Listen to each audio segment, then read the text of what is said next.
Allo? Urumva ndabyumva ico twaragihejeje ntangora nakubwiye ubu naravuye muri Australia mugabo twashoye kudedwana ibaro zibiri z'amasuti kuri kijya giciro nyene ariko nzobomora amabaro muri someniza. Non, c'est pas problème. Est-ce que tu connais que si je t'engage de faire quelque chose, après cela, n'a rien je dis. Ah oui, ça va. Ok. Ndiko ndagerageza kuraba ukuntu twoca twubaka amasalo de coiffure yo kumwubunya kwa aha mu Burundi, Kinindo, Kiriri kugira ngo turabe ngene bigenda neza. 35 millions ntangorane nzozitanga. Yego 35 millions ntangorane. Hama mudoce mufata 3 millions mushire wa muntu nemerera kuri mariage. Non. Si je t'engage de faire quelque chose, après cela n'a rien, je suis sûr et certain. Ibintu byo mu Buhindi biragoye. Nari nifuje ko nzobazanira amahebo mugabo nasanze kudedwana indege bica bigorana mugabo nibaza ko ninasubirayo ababebe barambwiye ngo nzobazanira injugu zo mu Buhindi nzobizana nta ngorane. Okay. Abandi baraho ndamukirize Tereza. Okay. Sawa umeze neza. Namwe n'amahoro. Yego. Nagonda babwira ikiri ku mutima nariko ndasenga numva ijwi rimbwira yuko aha nyine aha nza kwa Allo reka cyenda kurondera hama ibisigaye ca kuri Kotebu uhitane amahera imiliyoni 13 ubashira bajya bo muri Savonoro ba deposit ibintu muyingu cugaruka ucumbwira. Okay aho nyene. Sawa. Ko sanga umuntu ngaha kandi yambaye ukunyene mana yanje ukunyene ko afashe inoti 10,000 ndari runo munsi kirari cyo sinzi sindagutahura urantahura je nariko ndasenga Imana yanyeretse umuntu yambaye ukunyene ukunyene yuko ari wafashe inoti 10,000 shobora kurarira uno munsi aha je mva mu ntara ya kure mu Cibitoki cya Rugombo.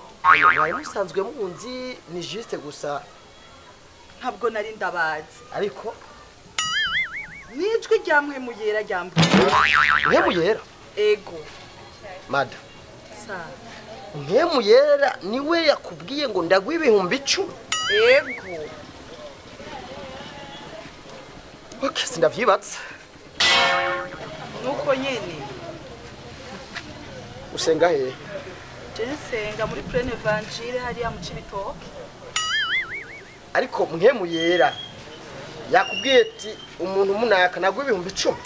ego uri sûr sûr ese cyo gituma najiga nkabona uri ngaha cyamagarara. Okay nibaza ko tacho bitwaye ivyo reka tumubaze hadusenge tubaze turinda kumusiguza avuze abavuze. Okay je sindabihakana kandi amaranda yafise je vais te donner 500,000 $800 par mois c'est pas problème mais ndumva ko ari kayirija ni Nkemuyera abikubwiye ryari ngatondo kakari uri kurasenga ashaka kubwira ko uzagura n'umuntu yambaye ishati yakari ipantaro yana ukunyene. Okay en tout cas yo batakubeshe katumubaze dusenge. Eka ntabyo kurinda kumubaza nimba uyafise yame utarinze kumubaza boss.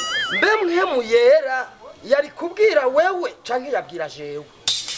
Erega vugwa mu buryo butandukanye tubara kukubwira canke akabwira jewe. Okay reka dusengere tumubaze Nkemuyera oya ko wumva yagutumye ekaye ko wase reka je senge ndamubaze mu buri kubeshera Nkemuyera abantu beshi barabeshera Nkemuyera ubwire mutamu ugikore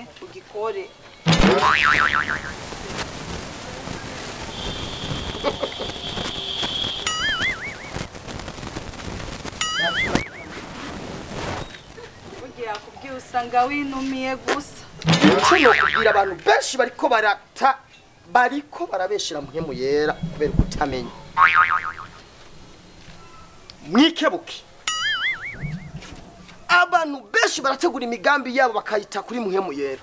Muhemu yera yavuze uko, muhemu yera yavuze uko mu vyumba vy'amasengesho, muhemu yera arategetse mu vyumba vy'amasengesho, mu buzi bwa misi yose umuhungu yabuze umukobwa uko amufata ashiramwo muhemu yera. Ntaco mfashisha ibyo bihumbi 10. Iri foko mikebuka. Iyo mbwira ati jewe ndakenye fise ikibazo kiniki. Abantu benshi murafina mu kubeshira muhemu yera.